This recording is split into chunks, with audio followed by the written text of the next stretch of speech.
അങ്ങനെ നമ്മുടെ ഗോമതി അനുവിനോടും മിത്രോടും പറയുന്നുണ്ട്, മീനു ദേവിയെ വിളിക്കണത് എനിക്ക് അറിയാഞ്ഞിട്ടല്ല, പക്ഷെ ഞാൻ കണ്ടില്ല എന്നടിക്കണത് എന്താ വെച്ചിട്ടാ ദേവിക്ക് അങ്ങനെയെങ്കിലും ഒരു മനസമാധാനം കിട്ടണമെങ്കിൽ കിട്ടിക്കോട്ടെ വിചാരിച്ചിട്ടാണെന്ന് പറയുന്നുണ്ട്. ഇതൊക്കെ പറഞ്ഞുകൊണ്ടിരിക്കുമ്പോഴാണ് നമ്മുടെ പോലീസ് സ്റ്റേഷനിൽ നിന്ന് പോലീസുകാർ കയറി വരുന്നത്. ആരാ വരണമെന്ന് ഗോമതി വിചാരിച്ചിട്ട് ഇങ്ങനെ നീക്കുന്നുണ്ട്. അപ്പോൾ പോലീസുകാർ വന്ന് ചോദിക്കുന്നുണ്ട്, ആരാ ഇവിടെ ഗോമതി എന്ന് പറയുന്നുണ്ട്. ആ സമയത്ത് ഗോമതി പറയുന്നുണ്ട് ഞാനാണെന്ന്, നിങ്ങൾക്ക് കുറച്ച് ചോദ്യം ചെയ്യാണ്ട് നിങ്ങളെ ഞങ്ങൾ കസ്റ്റഡിയിൽ എടുക്കുകയാണ് പറയുന്നുണ്ട്. ആ സമയത്ത് ഗോമതി ആണെങ്കിൽ ആകെ വിഷമിച്ച് നിൽക്കുന്നുണ്ട്. നിങ്ങളെ മാത്രമല്ല ഈ കുട്ടികളും വേണമെന്ന് പറയുന്നുണ്ട്. ആ സമയത്ത് ഗോമതി പറയുന്നത് എൻ്റെ കുട്ടികളെ തൊട്ടു പോരുത്, ഞാനും എൻ്റെ കുട്ടികളും എന്താ തെറ്റ് ചെയ്ത് ഞങ്ങളെ കസ്റ്റഡിയിൽ എടുക്കാമെന്ന് ഗോമതി ചോദിക്കുന്നുണ്ട്. ആ സമയത്ത് പോലീസുകാർ പറയുന്നുണ്ട്, നിങ്ങൾ ദേവീനെ ഉപദ്രവിച്ചു എന്നാണ് ഞങ്ങൾക്ക് പരാതി കിട്ടിയത്, അതുകൊണ്ട് ആ പരാതി മേൽ ഞങ്ങൾ നിങ്ങളെ കസ്റ്റഡിയിൽ എടുക്കുകയാണെന്ന് പറഞ്ഞിട്ട് എല്ലാവരും കസ്റ്റഡിയിലെടുത്ത് കൊണ്ടുപോകും. നമ്മുടെ അനുമോളാണെങ്കിൽ വല്ലാതെ പേടിച്ചിട്ട് അവളുടെ അമ്മയുടെ കൈ മുറുക്കെ പിടിക്കുന്നുണ്ട്.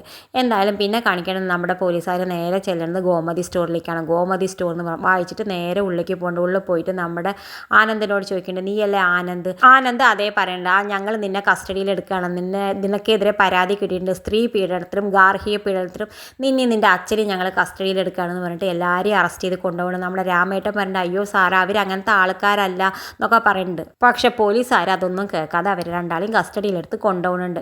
എന്തായാലും ഇത് കാണിച്ചും കൊണ്ടാണ് ഇന്നത്തെ പ്രൊമോ അവസാനിക്കുന്നത്. ഇതുപോലെ പ്രൊമോ വിശേഷങ്ങൾ നിങ്ങളുടെ മുന്നിൽ എളുപ്പത്തിലെത്താൻ ഈ ചാനൽ ഒന്ന് സബ്സ്ക്രൈബ് ചെയ്യാൻ മറക്കരുതേ.